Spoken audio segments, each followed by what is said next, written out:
নমস্কার, আশা করি প্রত্যেকেই ভালো রয়েছেন। আরও একবার স্বাগত জানাই আমাদের ইউটিউব চ্যানেল মিনময় সহজের পক্ষ থেকে।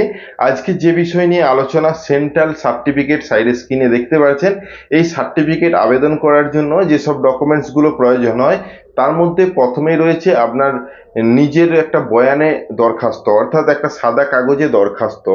যে দরখাস্তটা আপনার এসডিওকে দিতে হবে। লেখাটা কিভাবে লিখবেন, হ্যাঁ, এই যে দরখাস্তটা, এই দরখাস্তটা সঠিকভাবে কি করে লিখবেন, আজকে সে বিষয় নিয়ে বিস্তারিত আলোচনা। দরখাস্তর বয়ান এবং তার সাথে কোথায় কি লিখতে হবে, কোন কোন বিষয়গুলো মেনশন করতে হবে এবং কোন কাগজে লিখতে হবে, কোনো আলাদা কোনো ফরম্যাট রয়েছে কিনা, এই সমস্ত বিষয়গুলোই থাকছে আমাদের এই ভিডিওটার মধ্যে।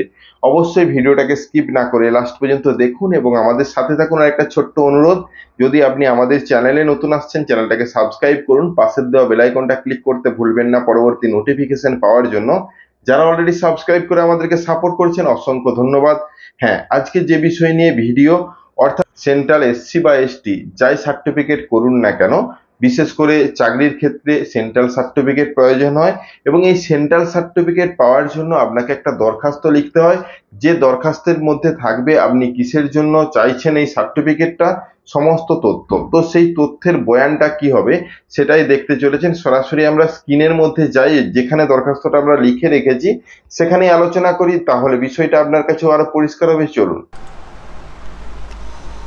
সেন্ট্রাল ফরম্যাটে সার্টিফিকেট বার করতে হচ্ছে, আপনারা প্রত্যেকেই জানেন যারা সেন্ট্রালের কোনো কিছু চাকরির জন্য ফর্ম ফিল আপ করেছেন।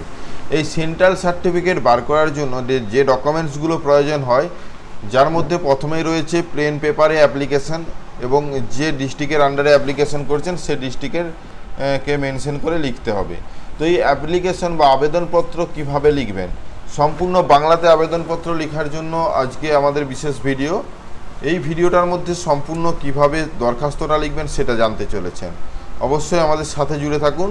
সরাসরি চলে যাচ্ছি দরখাস্তে। তো দরখাস্তে যাবার আগে আপনাদেরকে বলে রাখি, যে দরখাস্তটা আপনারা জমা দিবেন, সমস্ত ডকুমেন্টস জমা দেওয়ার পর এটা রিসিভ করিয়ে নেবেন সাইডের কোনো অফিসারের কাছ থেকে, সেটা সেখানে গেলেই কিন্তু বুঝতে পারবেন। তো দরখাস্তের সর্বপ্রথম আপনি যেটা মেনশন করতে বলা হয়েছে, আপনার যে ডিস্ট্রিক্ট, সেই ডিস্ট্রিক্টের এসডিও অফিসে যদি দেওয়া হয় তাহলে টু দ্য এসডিও, তারপর কোন এসডিওকে করছেন এবং এসডিওটা কোথায় অবস্থিত এবং কোন রাজ্যের মধ্যে, সেটা কিন্তু আমরা এখানে উল্লেখ করেছি। তো এখানে উল্লেখ করার পরে একটা বিষয় হিসেবে দিতে হবে যে কোন বিষয়ের জন্য আপনি এটা দরখাস্তটা করছেন। তো কেন্দ্রীয় এসসি সার্টিফিকেট, কেন্দ্রীয় এসসি, এখানে যদি আপনি এসটি হয়ে থাকেন তাহলে এসটি লিখবেন। জাতি প্রমাণপত্রের জন্য আবেদন। তো মহাশয় মহাশয়া, আমি সম্পূর্ণ বাংলাতে আপনাদের সাথে আলোচনা করছি যাতে এই বিষয়টা আপনাদের কাছেও আরও পরিষ্কার হয়। তারপর আমি দিয়ে এখানে আপনার নাম লিখবেন, তারপর পিতা দিয়ে আপনার বাবার নাম লিখবেন। এগুলো সাধারণ, তবুও আপনারা দেখে রাখুন। আপনার যে এলাকার, অর্থাৎ যাকে মেনশন করেছেন যে এসডিও সাহেবকে, তো তার এলাকার মধ্যে আপনার গ্রামের নাম লিখবেন। আপনার যে পোস্ট অফিস, সেই পোস্ট অফিসের নাম, পোস্ট লিখে তারপর থানা লিখবেন, জেলা লিখবেন, অর্থাৎ কমপ্লিট যে অ্যাড্রেস সেটা লিখবেন এবং রাজ্য পশ্চিমবঙ্গের একজন স্থায়ী বাসিন্দা। তো এটা কমপ্লিট করবেন। তারপর বলেছে এখানে লিখে আপনি আলাদা স্ট্যান্ডার করতে পারেন। এরপরে আমি এবছর আয়োজিত অ্যাসিস্ট্যান্ট লোকো পাইলট, এটা আপনি এখানে অন্য কোনো যদি চাকরির ক্ষেত্রে হয়ে থাকেন সেই চাকরির নামটা এখানে উল্লেখ করবেন, বা আপনার যে কারণে সেন্ট্রাল সার্টিফিকেটটা প্রয়োজন হচ্ছে সে কারণটা উল্লেখ করবেন এই জায়গাতে। তো আমি এখানে এএলপি অ্যাসিস্ট্যান্ট লোকো পাইলটের জন্য আবেদন করেছিলাম, সেজন্য এটা লিখেছি। এই পরীক্ষায় আবেদন করেছি। আপনি যদি চাকরির জন্য ডকুমেন্টস ভেরিফিকেশনে হন তাহলে লিখবেন ডকুমেন্টস ভেরিফিকেশনের জন্য প্রয়োজন হচ্ছে।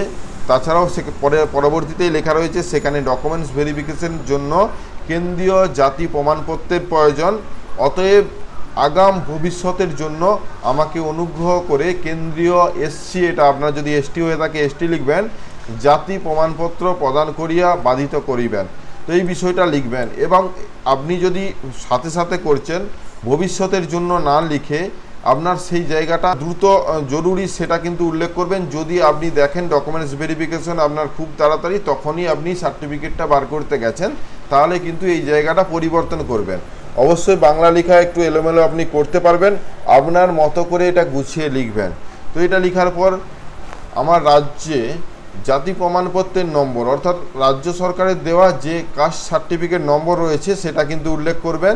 আপনি যদি এসটি হয়ে থাকেন, আপনার যদি ওল্ড সার্টিফিকেট হয়ে থাকে সেখানে নিউ সার্টিফিকেট কীভাবে নম্বরটা পাবেন সে বিষয়ে আমরা ভিডিও দিয়েছি, সে ভিডিওটা দেখে নিন। সে ভিডিওটা থেকে আপনি ডব্লিউবি দিয়ে শুরু করে যে নম্বরটা হয় সেই নম্বরটা আপনি পেয়ে যাবেন। এই সার্টিফিকেট নম্বরটা দিবেন এবং অন্যান্য প্রয়োজনীয় নথি অর্থাৎ যেগুলো এর সাথে দিতে হচ্ছে আধার কার্ড, ভোটার কার্ড এবং যে নোটিফিকেশন, তাছাড়া ফর্ম, এই সমস্ত নথি স্বপ্রত্যায়িত কপি আবেদনের সাথে নথিভুক্ত করিলাম, এটা কিন্তু উল্লেখ করবেন। তারপর ইতি দিয়ে আপনার নাম এবং সনদ দিয়ে আপনার বাবার নাম, আপনার মোবাইল নম্বর, এটা দরখাস্ত হিসেবে এইভাবে করতে পারেন। তাছাড়া এর চেয়ে অনেক ভালো দরখাস্ত আপনি করতে পারবেন।